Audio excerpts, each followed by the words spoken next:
in the court. You can't handle the truth. You have been convicted by a jury after a trial of one offence. Your Honour, my client built his home by the law. Does he have the protection of the law? Is that true or not? I object. Nothing further, Your Honour. Silence in the court! Hi, I'm Anna Svenson and welcome to Brief Chats, the podcast where I meet with barristers to break down court cases and offer unique insights for anyone curious about the legal world. In our first episode, we're diving into a case that dominated global headlines, Novak Djokovic's deportation from Australia in 2022 amid the height of the COVID pandemic. And as we release this episode, he's still sparking international news. Joining us today to serve up the inside scoop is none other than one of Novak Djokovic's barristers in his case, Nik Dragojlovic. Hello, Nik. Thank you for joining me. Thank you, Anna. Pleasure to be here. I have to admit, my opinion on this has changed a little bit from the time that this happened. I think I might have been, like a lot of people in the community, having quite a hard stance on what I thought about this. But as I've done a bit of a deep dive in preparing for today, I think I've softened. I think I've really got a lot of empathy that has come to me in analysing these facts. I'm really excited to talk to you about it. Yeah, I think it's a really interesting time to look back on some of these events, and this event in particular, because I suppose the dust has settled and we're in a very different environment now compared to where we were in January 2022, when we were really in the midst of the COVID pandemic and what everyone was feeling and experiencing at the time. So it's been interesting for me as well, just in the lead up to today, to just reflect on those times back then. So it's interesting for you to say that. So I agree. Absolutely. And I think reflecting on this while we're sitting in the time of the Australian Open 2025, it feels very on point to be having this discussion today. Yeah, absolutely. Now, let's rewind the clock a little bit. Let's go back to January 6th, January 5th, really, 2022. There are two decisions we're going to be talking about that occurred in this case. Decision one happened in the very early hours of the 6th of January. So can we talk about what happened in those early stages, and then when did you get the call to come into this case? Sure. I got involved very early on the 6th of January, which was Thursday morning. I suppose the real action starts the previous evening, so the 5th of January, and that's when Novak Djokovic got off a Emirates flight at Melbourne Airport. I think it was about 20 past 11 or 11:30 in the evening. He'd been on a long flight over from Spain, where he lives or was living at the time at least, via Dubai, arrived in Melbourne Airport. He was got the VIP treatment off the plane, so across to sort of through customs and passport control. And as he went through that process at the passport control area, after being asked some questions and giving the responses, he was then taken away through some back rooms where he was kept and asked further questions back and forth. And then ultimately he was issued with a notice to cancel his visa. And in the early hours of the morning on the Thursday, the 6th of January, and then he was taken into detention, immigration detention at about 7:45 that morning. That next morning. So that experience for him would have been pretty intense. No one wants to see the inside of those back rooms of Tullamarine. No, that's right. And it was quite an interesting, the whole case is interesting for lots of reasons, obviously, but the circumstances of it being Novak Djokovic being in immigration detention and being part of that immigration process at our airport shone some light on that whole process in ways that wouldn't ordinarily otherwise happen. And it was through the subsequent legal challenge that we obtained transcripts of the interviews that took place with the Australian Border Force, ABF officials during that time. And we got some idea of what sort of happens behind the scenes in those moments. So that was really interesting and kind of unique. I think having a read through those, I was certainly struck with how knowledgeable and articulate Novak Djokovic was through that experience. But I want to just step back a little bit first before we dive into that. The basis for the cancellation is his presence in Australia is or may be a risk to the health, safety or good order of the Australian community or a segment of the Australian community. Is that right? In layperson's terms, the real substance of the visa cancellation in that first instance was the fact that Novak Djokovic was not vaccinated against COVID-19 posed a risk to the community. But at this stage, the public doesn't know he's not vaccinated, do they? No, that's correct. So it wasn't publicly known. By the time his visa was cancelled, it was known to Border Force because they asked him that question expressly, and he gave a response to say that he wasn't vaccinated, but that he had a medical exemption, which meant that he didn't need to be vaccinated, which we can go into, I suppose. It was only then when that transcript was made public as part of this legal proceeding that it became known or confirmed, I suppose, that he wasn't vaccinated against COVID at that time. Okay. And I think we'll touch on that a little bit more when we unpack the decision of number 2. Yep. Now, just a scene setter, at the time that this was occurring, so we're around the 6th of January, there were about 70,000 COVID cases in Australia at that time. So the numbers were high, but in the next days, it continued to grow. So we're 84,000 the next day. By Monday, the 10th of January, we're at 161,000 cases. So it was a time where cases were escalating quickly. So I think that does give context to the scene.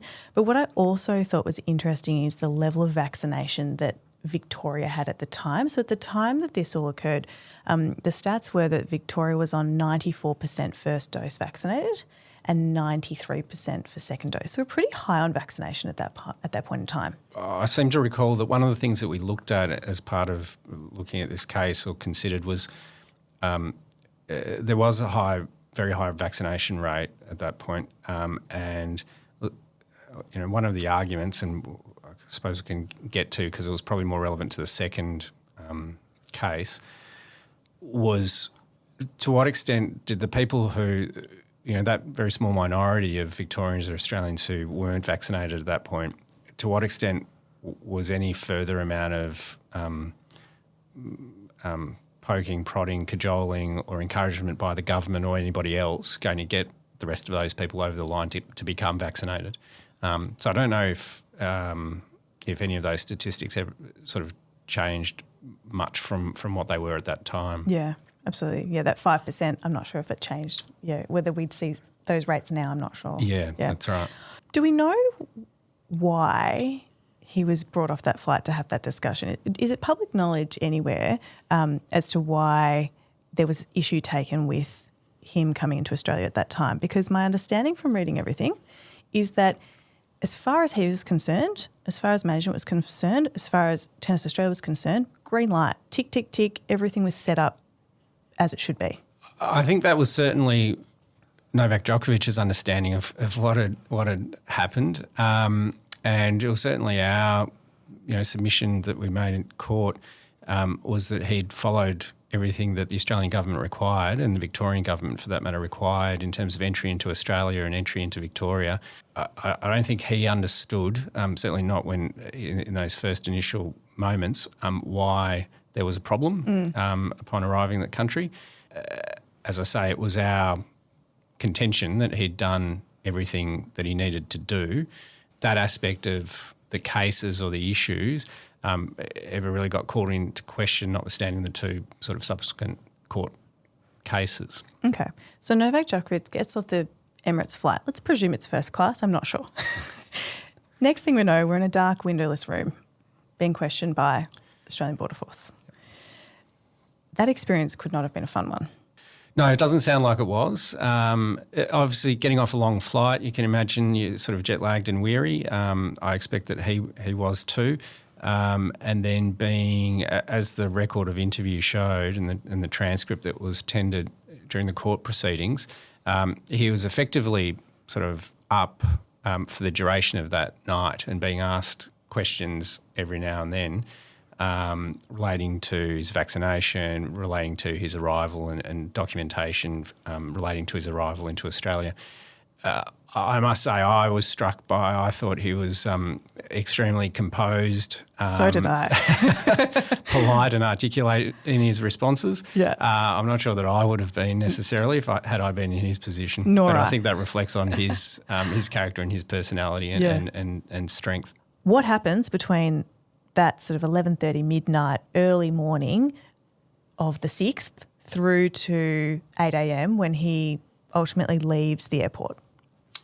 Yeah, so I guess in summary, between about midnight or thereabouts, or from about that time, the first interview is conducted with Border Force, and then that interview is effectively suspended and resumed a few times. In between, he's either left in the interview room on a seat, or there's a couch, a sofa in the hallway, and he's sort of given some opportunity for a cat nap or something, some rest on the sofa. But in effect, that whole process was interrupted. It was a back and forth between you can have some time to rest, and then now we want to ask you some more questions, or we want to see some more documents, or we've got something more to tell you or ask from you. And that really continued through 1, 2, 3 a.m., 4 a.m. Throughout the night, so that the upshot was that every time that he went to get some rest, there was then some sort of interruption to it. So And he's alone, no phone. alone in the sense that there were he didn't have any legal representatives with him, and as far as I'm aware, I don't think there were any other members of his coaching team or anything like that with him. Yeah. It's not really the VIP treatment that one would imagine we would welcome tennis players with today. No, I think that's right. And I think that's what probably horrified a whole lot of people around the world, particularly from his home country. Mm-hmm.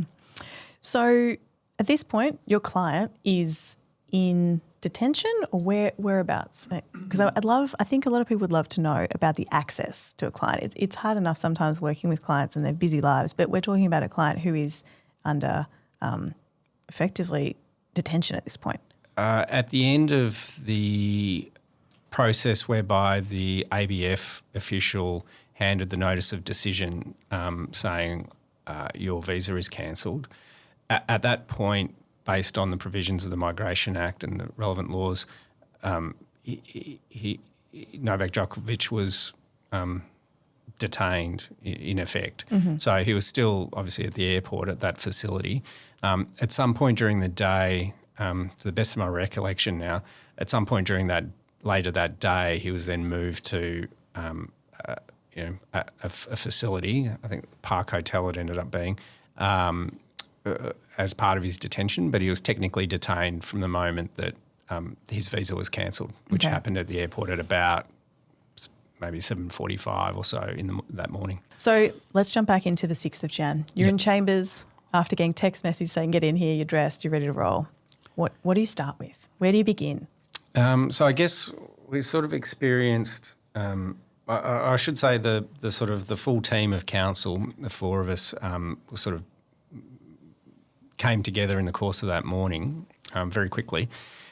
We then experienced one of the things that I suppose is not uncommon, but where your client is in detention or in some form of custody, and your access to them is very limited. So we had very limited information to begin with, and we had to fight for that to obtain that information because means to communicate with the client were extremely limited at that point. Were you nervous meeting Novak Djokovic for the first time? That didn't occur until it certainly didn't occur on that day. Okay. That didn't occur for some days later. So by that stage, we'd already sort of been communicating via telephone, for example. So, okay. He's the voice at the end of the phone, not someone eyeballing you across the table at this point. Yeah. I suppose also just the stress and pressure of getting on with the job probably overtook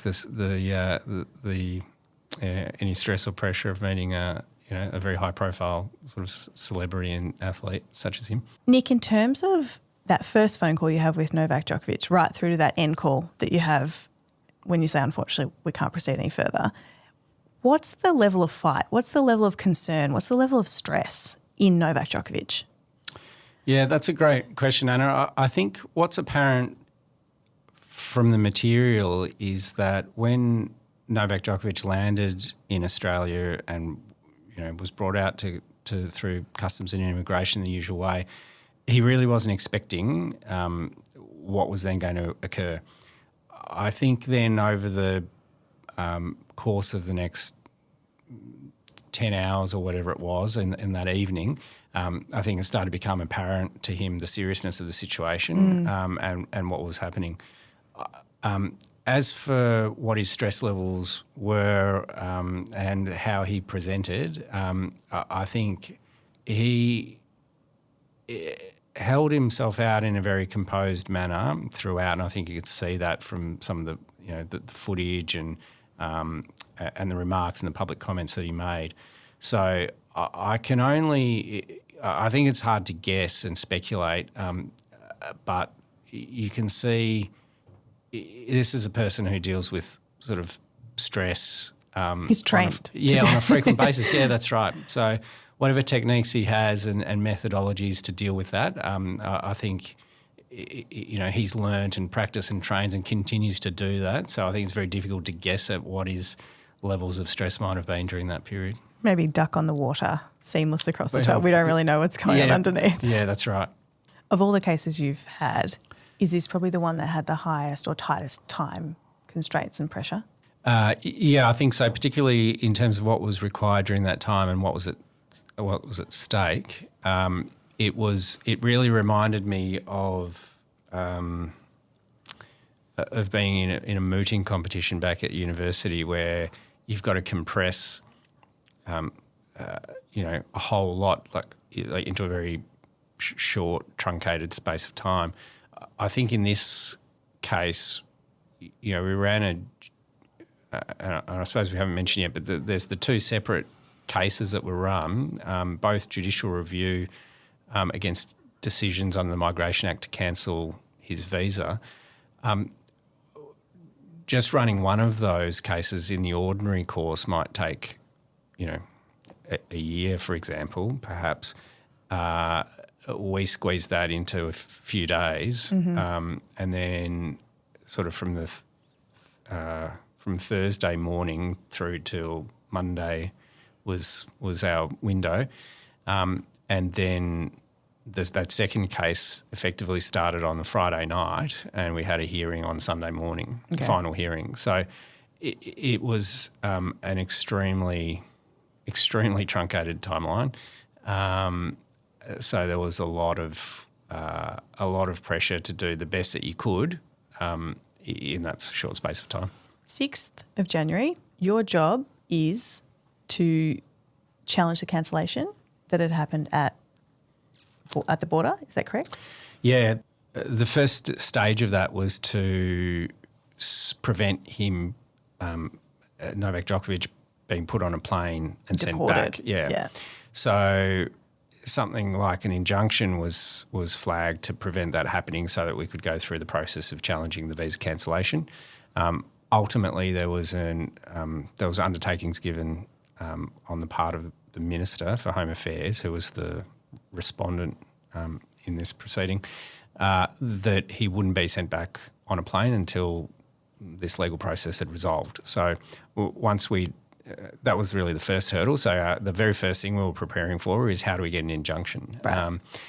And even considering what's the right jurisdiction to do that was a threshold kind of issue. And, it's very difficult when you've got scant amount of information to even work out which particular court should we be applying to. Is it the Federal Circuit Court or is it the Federal Court? So the next then step is an application for the decision to be quashed. Okay. So the decision to cancel his visa. And what do you say, what does the legal team say is the reason why that decision should be quashed?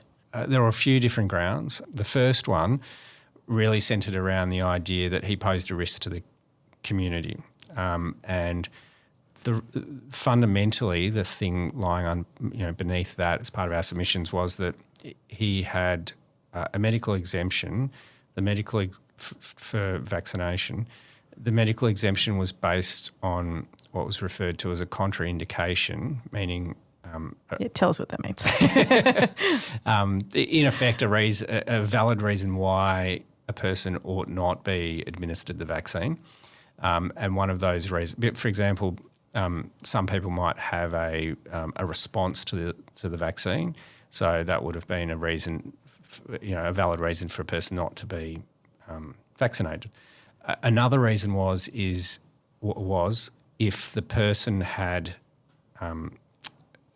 the virus, COVID-19, within a period, and there was some debate about what that period was, but in broad terms, generally speaking, I think 6 months prior to that date, if you've had COVID-19 in the previous 6 months, then the medical advice was don't receive the vaccine because you've still got COVID in your body, which means you're not likely to be able to transmit it or get it again during that period, and whatever the medical literature around that was. But that was the conclusion was, if you had COVID-19 in the last 6 months, you don't need to get vaccinated against it.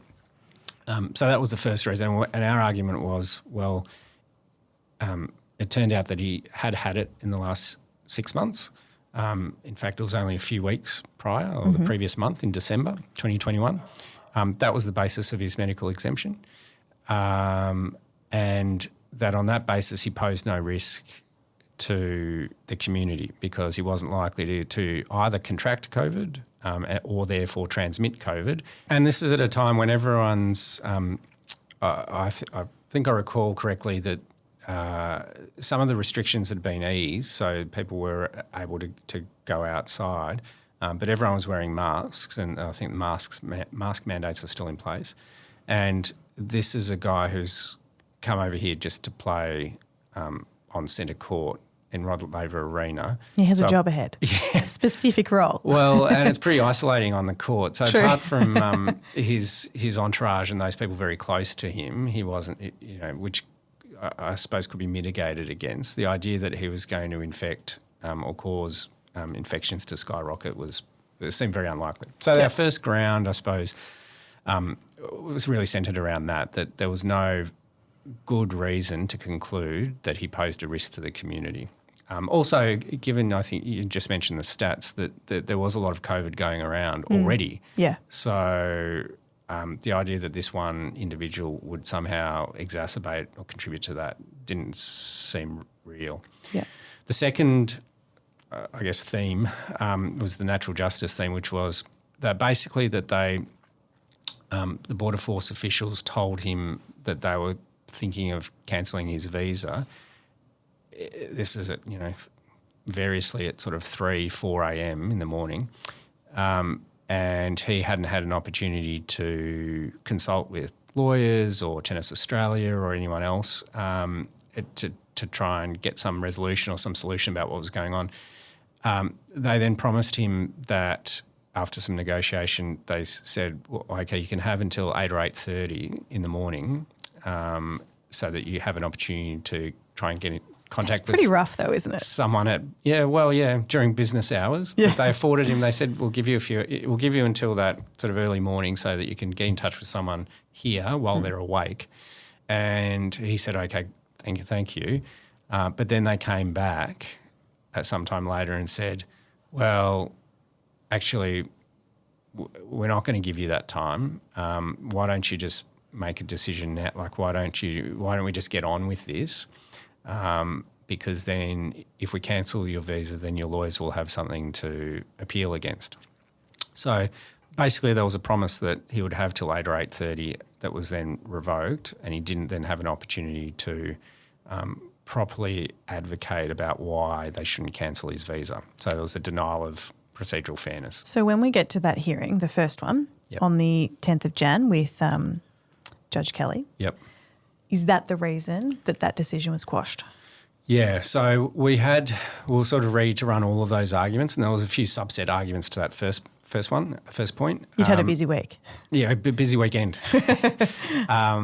That was from Thursday, so we had Friday, Saturday, Sunday. Mm-hmm. During that time, there were various sort of interim applications and orders.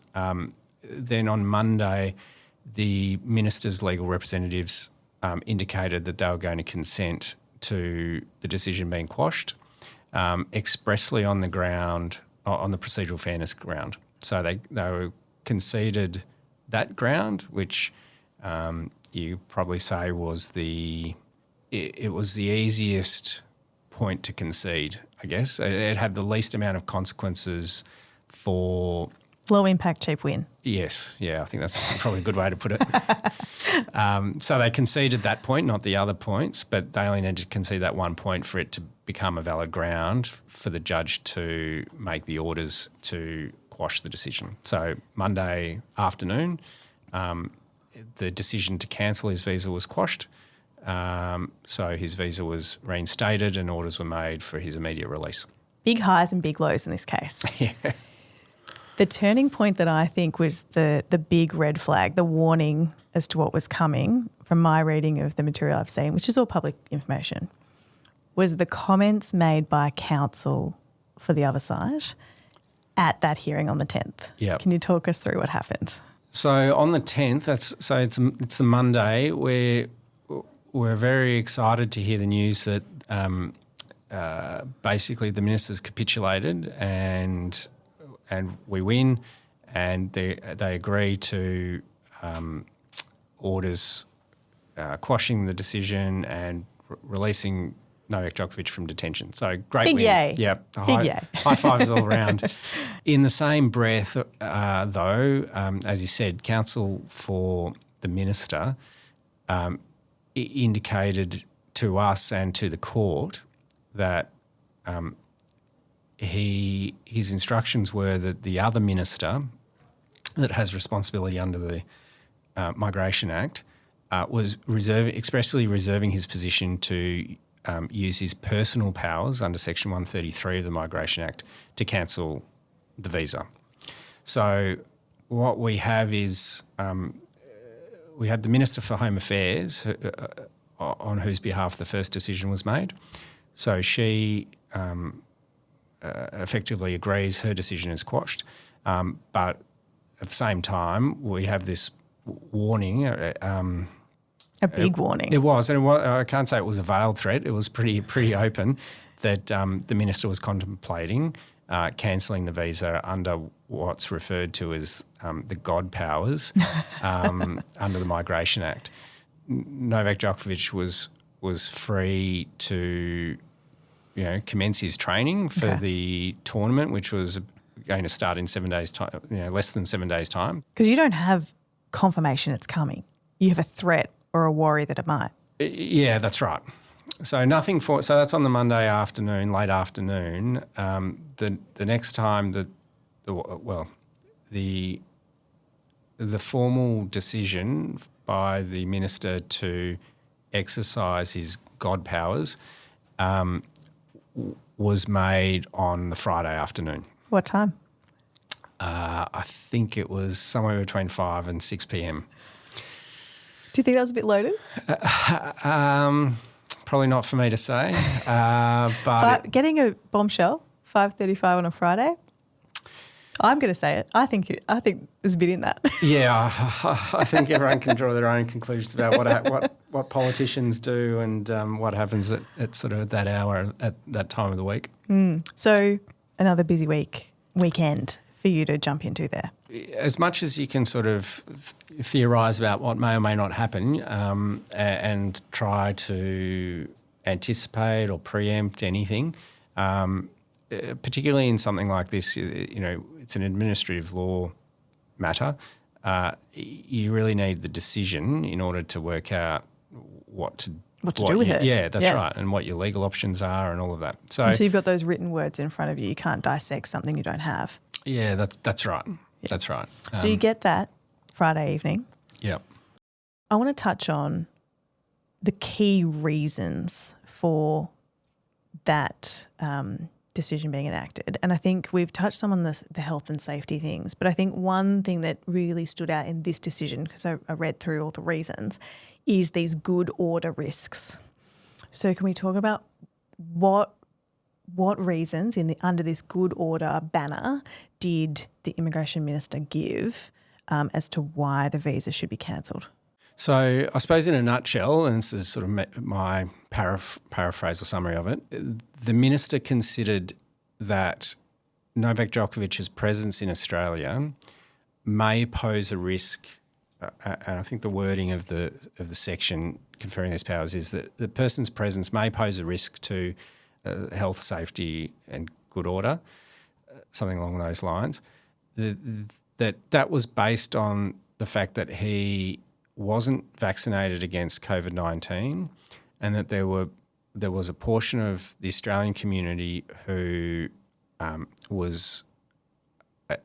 against mandatory vaccination against COVID-19, and that they considered or they were sort of holding Novak Djokovic up as as an icon or a poster boy for their cause, and that cause was against government policy, which was to encourage the entirety of the population to be vaccinated against COVID-19. What's the process? What avenue for appeal did you have? So it's judicial review, which is inherently, I guess, narrow and limited, more limited than the first time around, because under the ministers, and part of the reason why they're referred to as God powers, is that there's no basis to challenge in terms of procedural fairness. So what does that mean? Can you break that down for us? I guess in a simplified manner, in the context of this case, the minister didn't need to ask Novak Djokovic or give him an opportunity to respond to the proposal to cancel his visa. So ordinarily, if any decision maker in administrative law context is going to make a decision that's adverse against you, they need to give you an opportunity where they say, this is what I think I'm going to do, or this is what I'm proposing to do. What do you say about that? And then you have an opportunity to put your case before the decision maker makes their final decision. That happened in that first instance, where the ABF officer said, he gives a notice to say, I'm intending. Yeah, correct. We say that we said at the time that the process wasn't followed as it should have been, but there was some process. For the ministers, for this second decision, that wasn't required at all. So the Migration Act provides that the minister is not required to afford procedural fairness in that sense. When using the personal power. Correct. And the Migration Act is a bit peculiar in that the High Court has endorsed the fact that Parliament can legislate away the right to procedural fairness in that context. Were there any reasons in that decision that came under the minister's personal powers that surprised you? Well, I guess first of all, the minister wasn't obliged to give any reasons at all. There were quite a few though. Yeah, there was. So I think that was probably something that might have surprised a lot of people. I know certainly a commentary after the event emphasised the fact that the minister didn't need to give any reasons. Interesting issue though, because then if the minister didn't give any reasons, you'd wonder whether he would have then been exposed to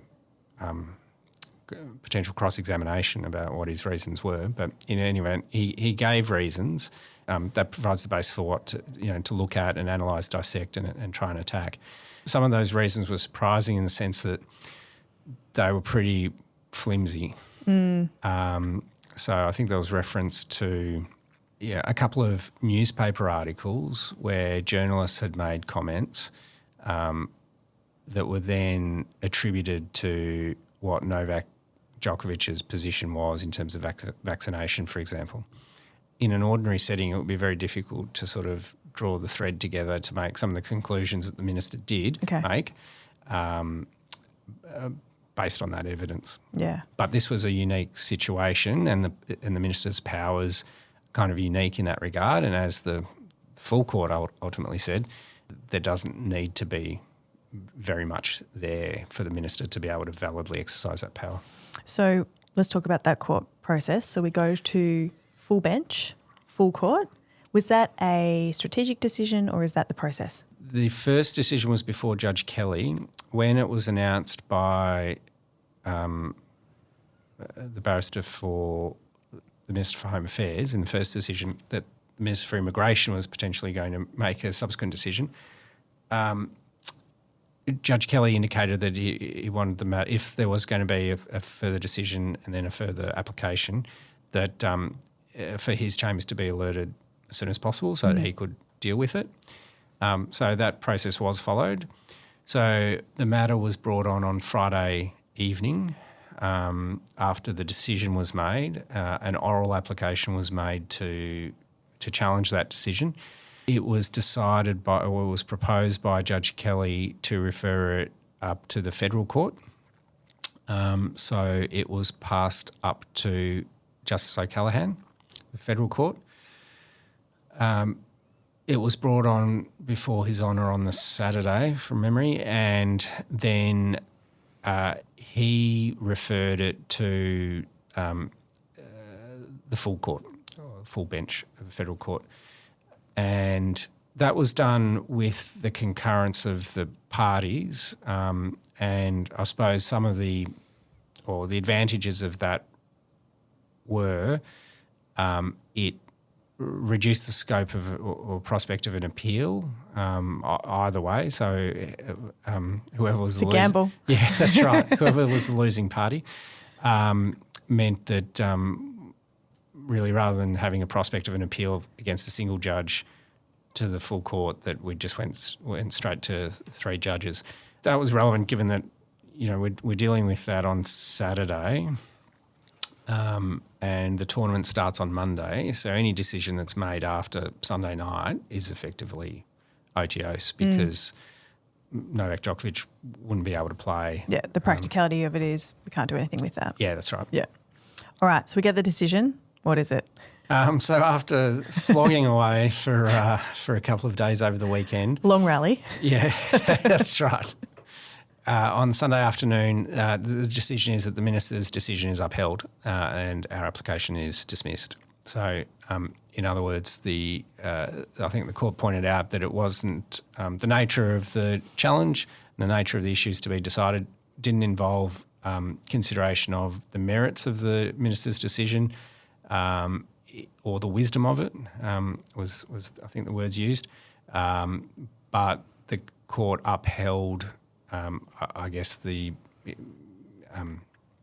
established principle that the minister had extremely far-reaching discretion and powers under that particular provision of the Migration Act.